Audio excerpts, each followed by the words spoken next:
City of Stevens Point Special Common Council meeting recorded, July 9, 2025.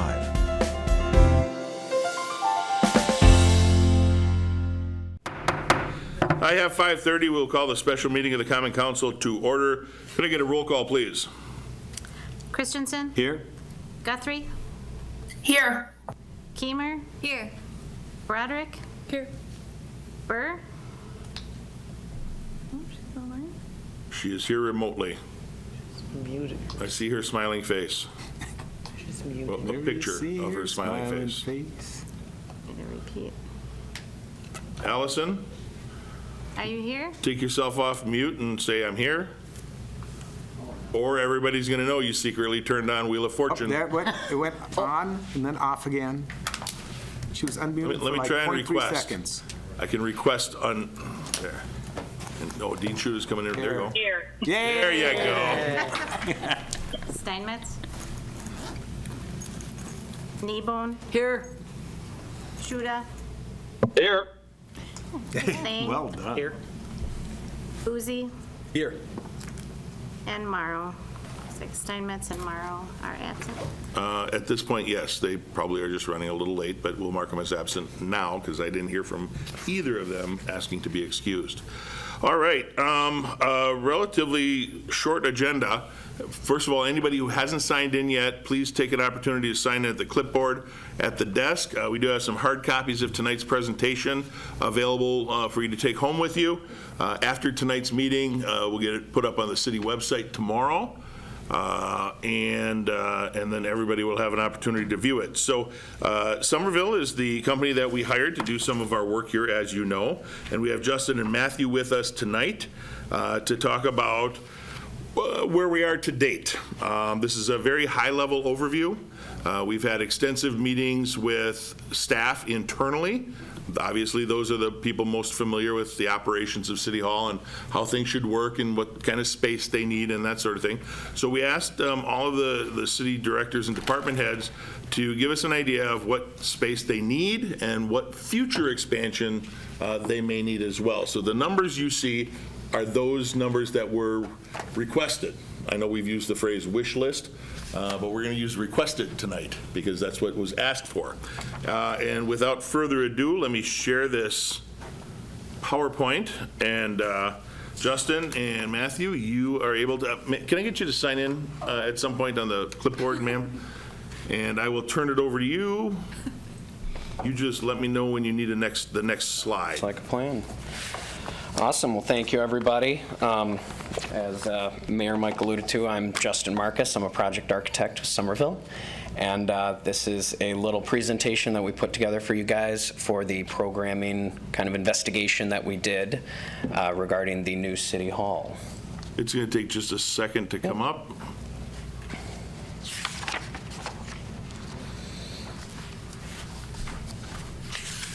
There we go. Yeah, so you can slide ahead.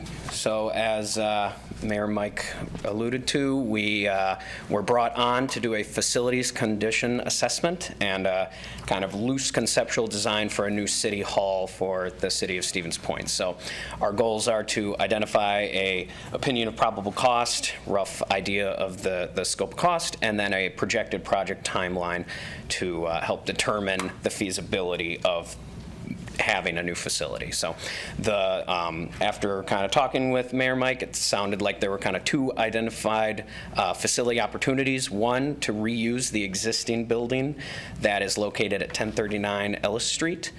And then the other option that we can explore is a new facility constructed on that site at 1039 Ellis Street.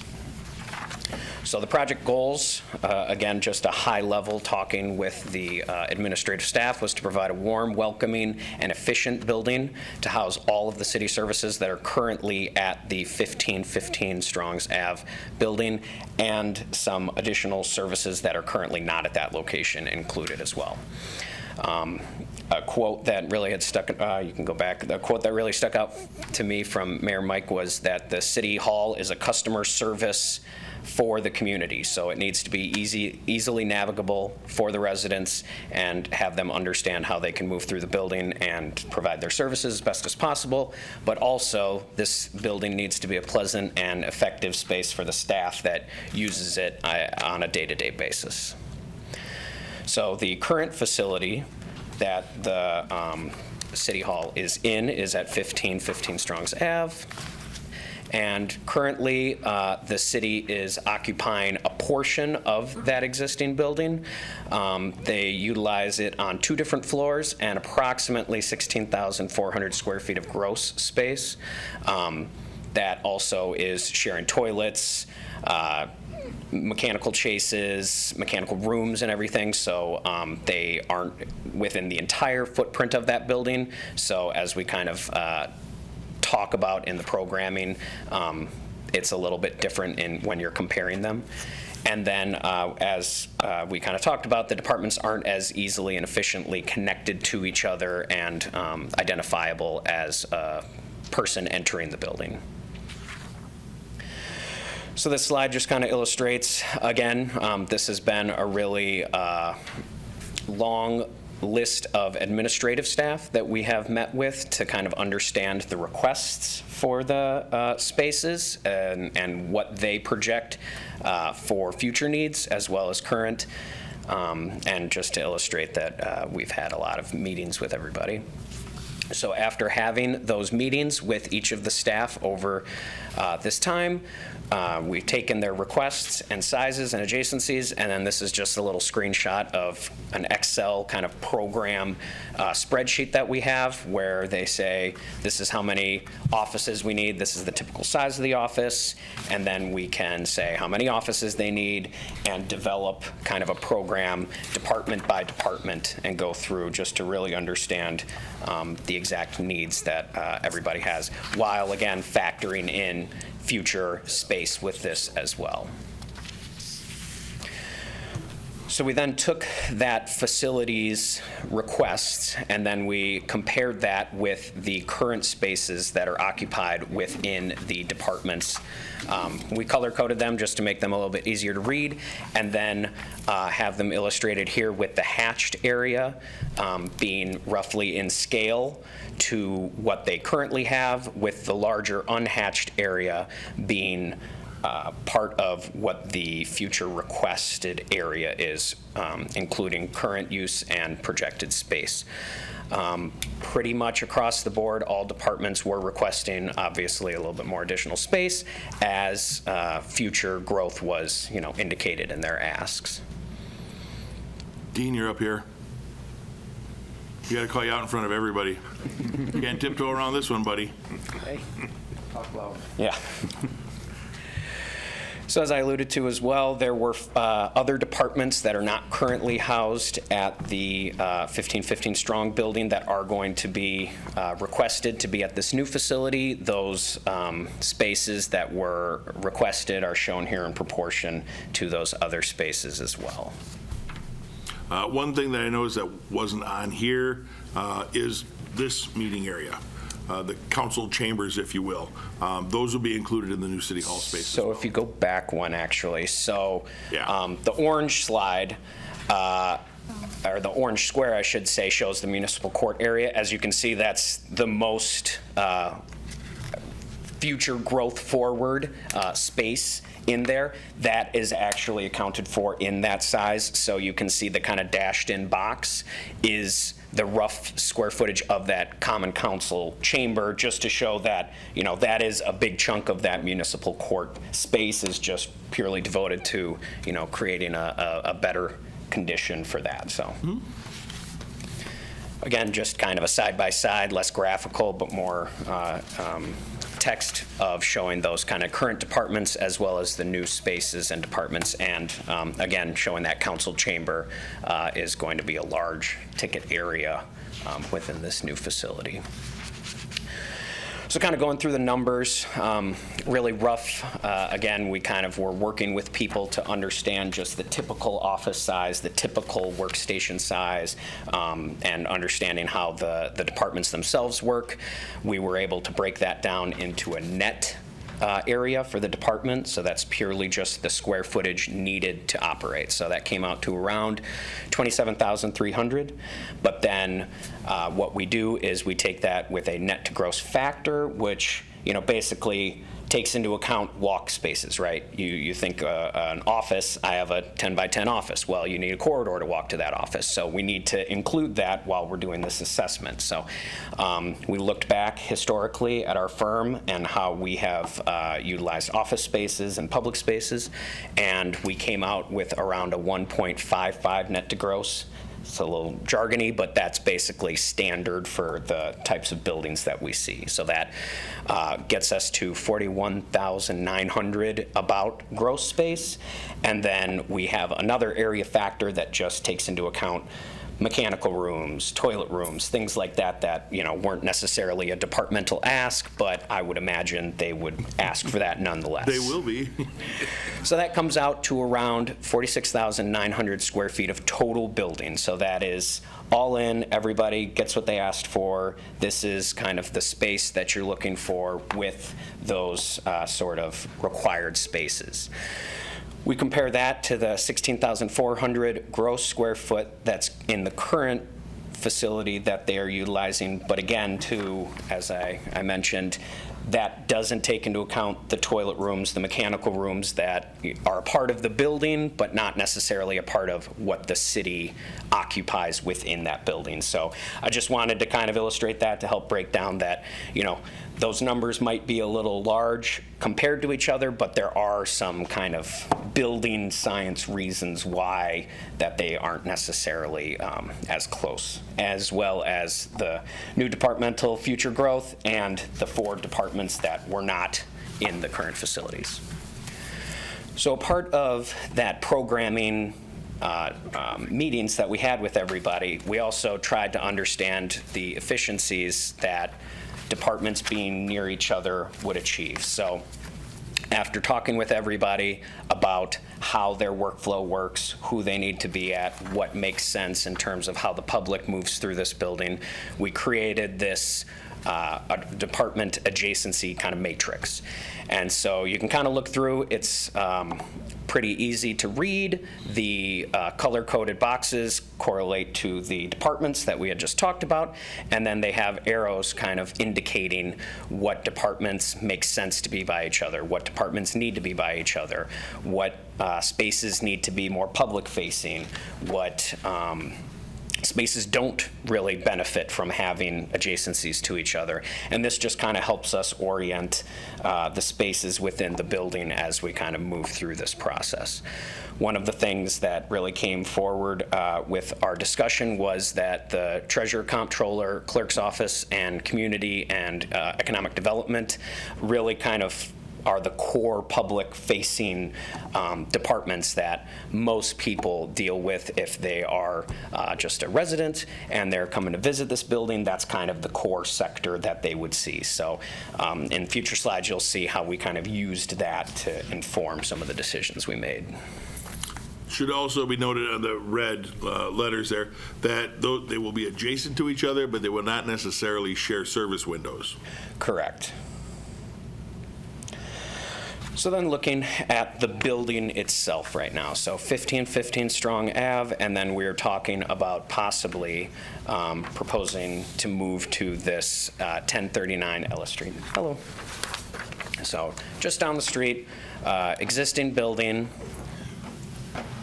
It is 3 floors, approximately 57,800 square feet.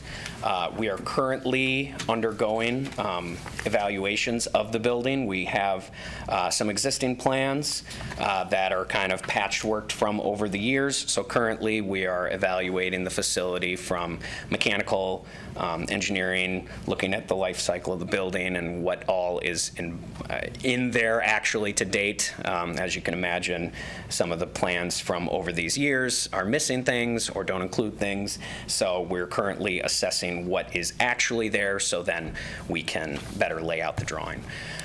The other thing with this location, as we started doing our evaluation, is that there are some locations where there could be future expansion if that was the case to grow outside of the building footprint. So just to illustrate that this building, while it's placed on the site, there are still some opportunities for growth if that was needed. So we took the existing building footprint, like I said, that we've developed just from kind of our first pass looking through the building, and we took that organizational matrix and then imprinted it onto this space. So just to kind of quickly walk through, there was, a central entry, dual entry with the municipal court, parking, and police located on one side, existing receiving, that's already a part of the building, stays as is, and then the whole first floor on the other side becomes that core public function space. So if you're a resident that's coming to pay your water bill, you can enter the building and instantly know how to move through, and when you go visit the clerk's office, go to visit the treasurer's office, they're all adjacent to each other, and it makes that kind of flow a little easier. So then on the second floor, we have the Public Works and Engineering, which was identified as needing to be public-facing, but not as much as those other kind of core public spaces. So keeping that close to the stairs and entry to the second floor made sense, as well as including the shared common amenities like your mother's rooms, training rooms, break rooms, things that were kind of sacrificed in the existing building location can now be housed there, as well as some miscellaneous, mechanicals, IT, things that are needed there. And then the third floor really became the location for a lot of those departments that didn't really need to be as public-facing or publicly available, but are still, available to be visited on the third floor: city attorney, personnel, HR, and the mayor's office. Given the size requirements that were identified in the program document, we're under the size for this current given building in terms of the building space that's afforded, as well as what was asked for in the program documents.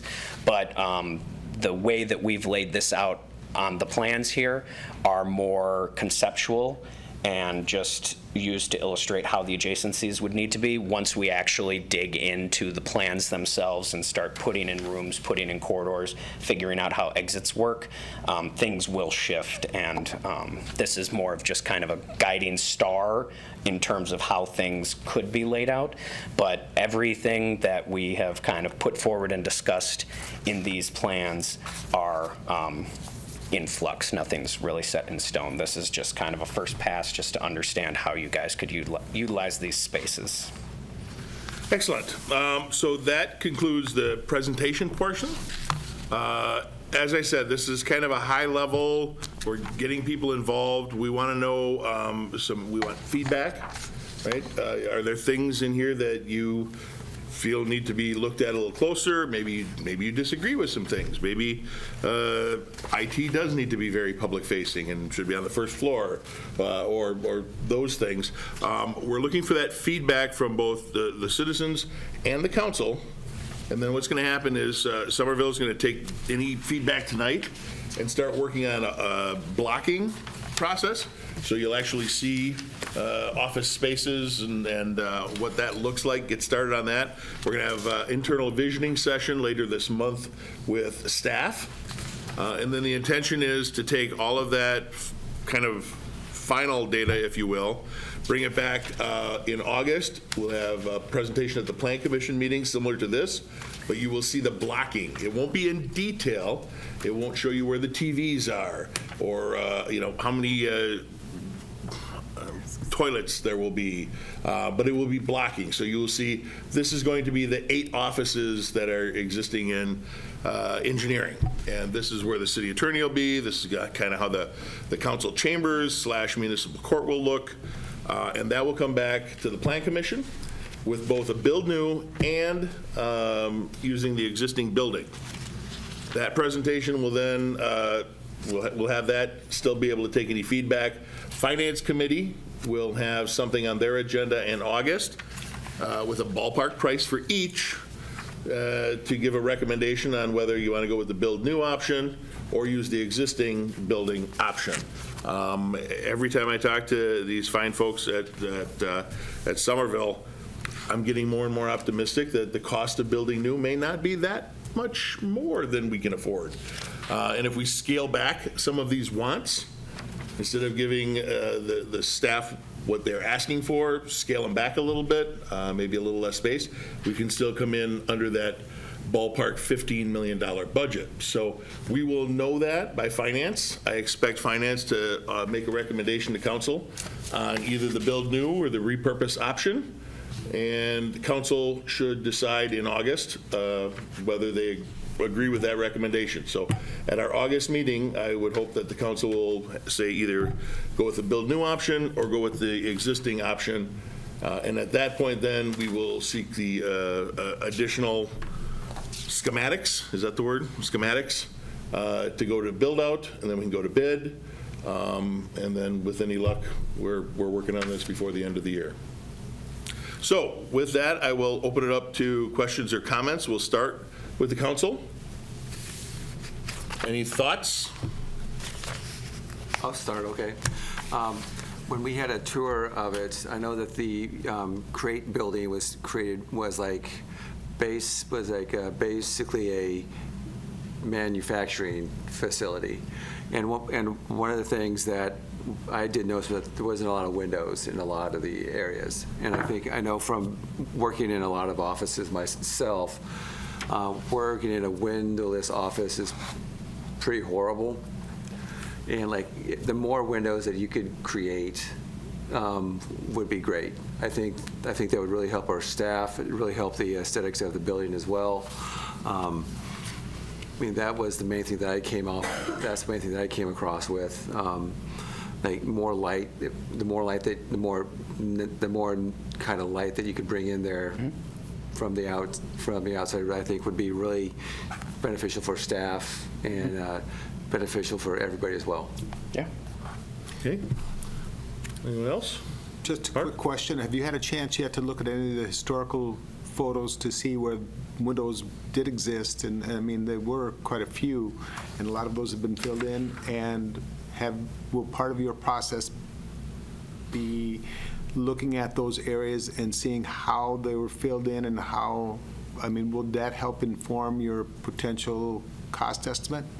Yeah, so currently what we've been doing is purely just kind of spatial planning and understanding. Part of that has been reviewing some of the older drawings that we have, and then kind of locating those on the building. We're still in the middle of that, so we don't have everything completely mapped out, but I would imagine that would be, to his point as well, trying to locate and find as many opportunities to put in windows and kind of locate where things were as much as possible.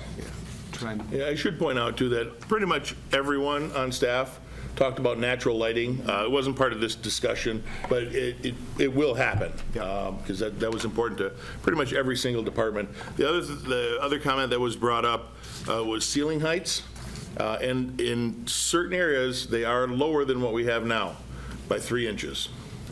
But there's also still some room under that drop ceiling. So the drop ceiling height was 3 inches shorter than my existing office, but that was only in parts of the building.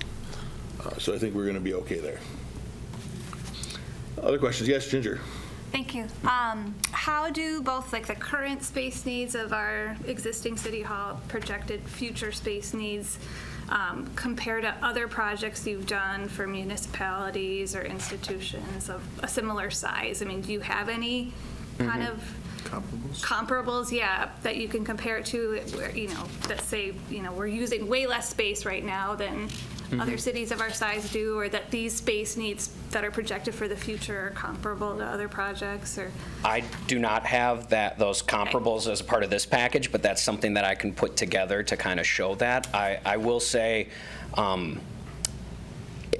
the way that we typically try to design the space is for how you guys utilize it. So with this, and especially with the programming discussions, is really just trying to understand how you guys use the space and then design to your needs. But that's a great point, and we can definitely look at that, comparables with some of our other past projects.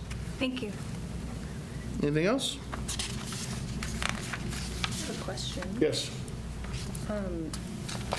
I see IT is appearing on the first and the second floor here. Is the intent like one of these spaces would be just like a server rack room? Server rooms and. So on the first floor, that location is currently an unused mechanical chase that stacks with all of the others. The intent was for that to be kind of the main secured server location that would then give us access up and kind of plugging into the rest of the building. The second floor IT location was currently in your facility IT, the IT department will say is really more workstation, storage area for them to kind of be building computers. Hey, we got a new engineer, we need to get a computer up and running for them to build it. So the second floor was more seen as kind of an office space for them to function. Yes. A couple considerations. I see we're kind of designing or have intent to design as the main entrance staying the same. Is there thoughts on potentially designing it towards the river as far as the main entrance, or looking at where the main entrance is allocated today? Yeah, for sure. So with this, we actually were looking at a possibility of two entrances, with the one being towards the river, so up on this drawing, possibly adding in another entry from there, so that would be the kind of entry from the riverside, as well as utilizing the existing entry from the current side, and then kind of having a central lobby space that all of the other departments could flow around.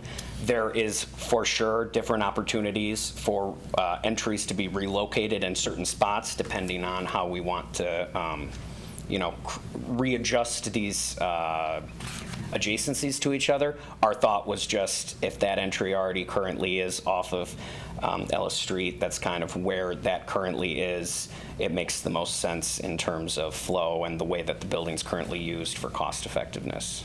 And Alderperson, to expound on that a little bit, the address is currently 1039 Ellis, which implies the entrance off of Ellis. However, it's not a heavily traveled road.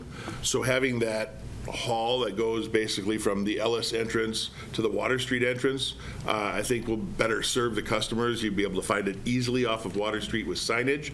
Come in that door if it's convenient, or come in off the Ellis Street door. That's why on this diagram up here, you have two entrances and the main lobby area. So you walk in, you've got a straight through shot, and your offices are on that side. If you go back to the site plan, so it's a little confusing because the whole plan just kind of goes like this, but you can kind of see that narrow transition point in the middle is where that entry would be. So the main entry on the upper right side, and then that pass through to Water Street would be there. So there is kind of a natural courtyard, which, to your point, could make for a really nice back entrance, as well as some existing parking already. So kind of having both sides of that building be the front face. So how would one walk straight through this thing? That's the thing that, like, I see the Water Street entry, I see the Ellis Street entry, but when I'm looking at that floor plan, looks like there's a lot of walls and rooms in between that. Existing. That's existing. That's Yeah, that's existing. existing stuff. So And that, what's- yeah. So what that'll- you're seeing is currently just rooms as they lie currently. They're To all- that they're all point, drywall. it would involve basically a complete gut job of that building. I mean, we obviously will try to reuse as much existing space as possible, but we don't want to just keep a wall for the sake of keeping a wall. We want to make sure that it's most efficient for how you guys use your space. I guess Yeah, to partner with Alder Boozy there, I was looking at, there's that lovely big expanse of grass that faces Ellis, but there's not a lot of parking there for the public. So focusing the main entrance on the Water Street side, there's more parking there for the public to come in. That makes a little more sense to me, and just having something not quite as grand on the Ellis Street side, just because that gives a little more parking than this. Right. And like I had mentioned before, the entrance is going to be on both sides. Yeah. You're right. There isn't a lot of parking here. Probably have employees park on this side. leaving this parking area. Nothing says this has to remain grass, but I think it should. I really see most people coming off of the Water Street side, but again, the property is 1039 Ellis. So having an entrance on both sides, whichever someone chooses to use, I think is okay, because there's parking on the street over here. There's a parking lot over here. I don't think that's public, but so there's ways to get in on both sides. That's why the walk-through entrance hallway seemed to make the most sense. Yeah, it just seems to me that people are going to want to, where it's a little bit easier to park and then go right in. Yeah, I think so too. But yeah, having something where folks can come in on either side is outstanding. Alder Boozy, did you have some other comments? Yeah, so I note that there's parking denoted in the section by police, community media. I don't see it on the programming or current departments or asks. What is the intent of having that parking space there? There is an indoor garage right now. Right now, all of our vehicles in the fleet are outside. So we're saying police, that'd be... No, so let's go back to that. The parking area would be for our fleet vehicles, indoor parking, so they wouldn't be outside in the elements. The police department said, hey, if there's room, it would be nice to have a workstation there because we have that zone for downtown rather than going all the way back to the station to file a report or something like that. Since there's space, they said, hey, could we have a workstation or two here? It makes the most sense to have it adjacent to the parking area, so the squad would be able to pull into the parking garage, get out, and the workstations are right there. So the police are there because there's space, and it would be convenient at times for them to have workstations downtown rather than having to come all the way back to this office. So we're denoting additional, or allocating additional police space, not taking away or removing from this. All it is, it's going to be a couple of workstations, 2 workstations for the officers that are patrolling that downtown district to be able to use that, when they need to come fill out the reports rather than doing it in the squad or coming all the way back here. And the parking. Nobody is going to be stationed there. Got it. Yep. And the parking is 14 spots at the moment that would house for community economic development and public works as well. Right. All of our fleet vehicles that are currently kind of parked within a couple blocks of each other. They are. Some are way on the other side of the county lot. Some are way on the other side of the courthouse lot. Some of them we park conveniently on the street. But yeah, they're scattered all over the place right now. Staff getting their steps in. Right. And then I guess maybe just a last point, or it could be a yes or no. We don't have to expand on it. But is parks is not a consideration for this footprint, or has not been? Yeah, their facility is adequate, and they actually there's kind of a plan that they're working on now to combine with the police department and that garage, and then potentially moving the parks department into the east and north end of this building, potentially.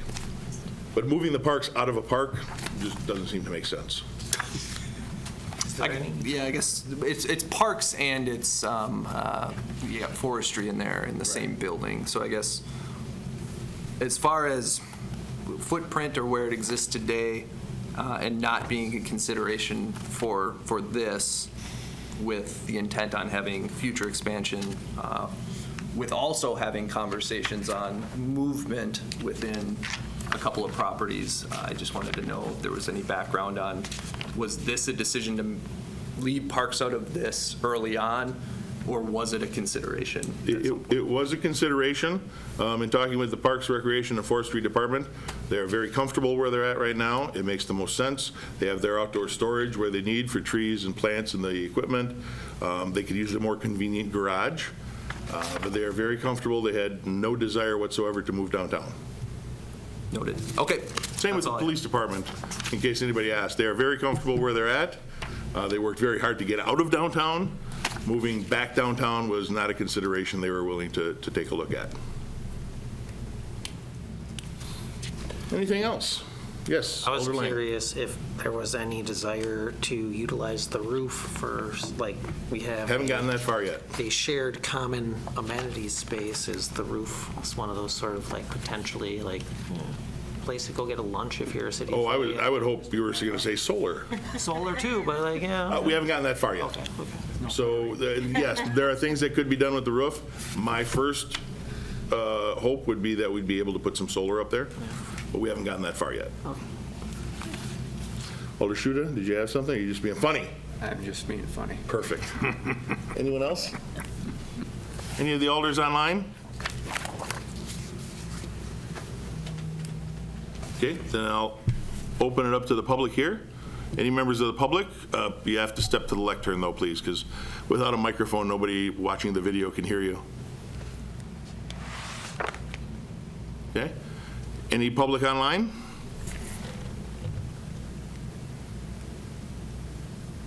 Great. So as we move through the process, we're going to keep everybody involved to the best of our ability. We'll take the information that we have here, incorporate that into our visioning session. That is the 22nd. That's an internal with staff. And then the next time you guys will see this is at the Plan Commission meeting in August. If you have thoughts or ideas, by all means, send them to my office, send them to Director Kivala's office, and we will make sure Somerville gets them. And that's it. Our agenda is exhausted, and we are adjourned at whatever time it is. So let's call it 6:07.